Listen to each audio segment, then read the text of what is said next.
Easy. Not bad, not bad. My name is Dominic Barlow. I'm getting ready for the NBA draft.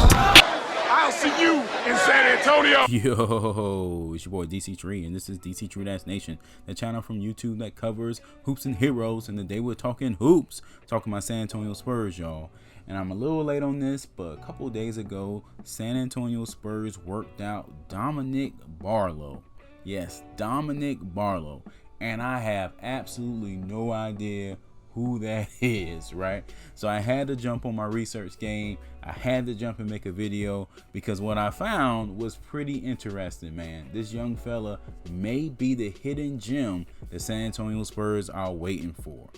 But before I jump too deep into it, if you like my content, please sub to the channel, hit that like button, and don't forget to hit that bell for more videos. Thank you so much for the continued support. Okay, I'm gonna jump straight into it. Not gonna take too much of your time today, y'all.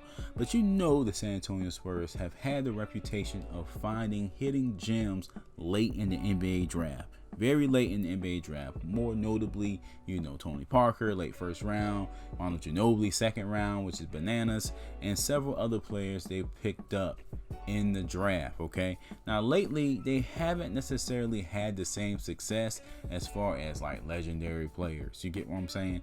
But I do think they still have the magical touch because they are working out this young fella, Dominic Barlow. Now, Dominic Barlow is one of those players that it was hard for me to find information on, you know, hard for me to find highlights on. That's why I had to pull the fair use card for this intro. Don't beat me up over time, but I had to pull the fair use card because I couldn't find any footage or any video on him.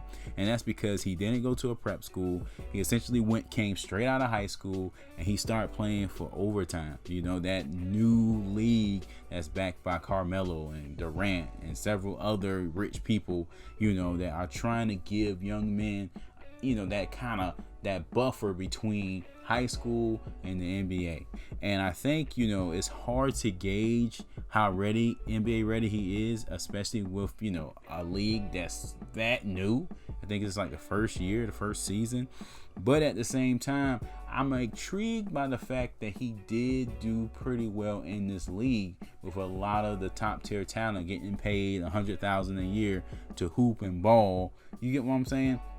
He averaged about 15 points, 9 rebounds. He's 6'10", has nice length, nice athleticism, can run the floor. And he went toe-to-toe with these guys, you know, these other prospects in this league. And it's something to be said about the ability to do this in a paid league. You know, this isn't college basketball. And don't get me wrong, I feel like maybe college basketball may take more time to, you know, teach the fundamentals, teach the intangibles. But a place like Overtime, this Overtime team in this league, I think is geared to producing NBA players, very likening to the G League. So the vision is clear. The objective is clear. And I think a guy like this, a young guy like this, you know, finding his way, finding his groove, his dream is to be a first round pick in the NBA draft. I think this is great for a guy like him. And I think he has the tools and the assets that the San Antonio Spurs are looking for to, you know, to circumvent their bench, bench, or, you know, I don't necessarily see him as a absolute starter if we do pick him up. But man, we do need youth coming off the bench and athleticism at the 4 and 5 positions. Now, there are clips on YouTube about this guy. You know, they just kind of like, you know, you have to dig for him. But, you know, he seems to have a good touch from the outside. And we definitely need a stretch 4 on the team. We definitely need big men that can shoot the basketball, also drive to the cup and finish. And he can do all of that, you know. He had a broken shot when he first got into, you know, the league, in this Overtime league. And, you know, the first half of the season, I think he averaged like 25% from 3-point line. But those last 13 to 15 games, he upped that to 40%. So he has shown that he has a touch from outside. And that's something that's very valuable in today's game. You know, so this guy may be a hidden gem for the San Antonio Spurs to pick up in the second round. You know, he's projected to be in the second round. He's going to be invited to, you know, the combine for the NBA next week. You know, out of 70 players, he's ranked like 56th, I think 58th, somewhere around that area, which isn't, you know, groundbreaking, but he definitely can pick up ground if he has a good combine. And I know the NBA combine doesn't have that much credibility, like the NFL does, but still I think it can, strengthen his stock. And the Spurs have worked him out. They saw fit to work him out this early, so that's very telling as well. So I think this guy is talented. I think he can help out a team. We do have that second round pick. I'm not exactly sure as of this video what number that is. Let me know in the comments if you do know. And but I could see him, for us, picking him up a second round pick. He's the non-guaranteed contract, maybe partially guaranteed, and just see where this goes. Because like I said, he has the athleticism. He's known as a quiet star. He's hungry.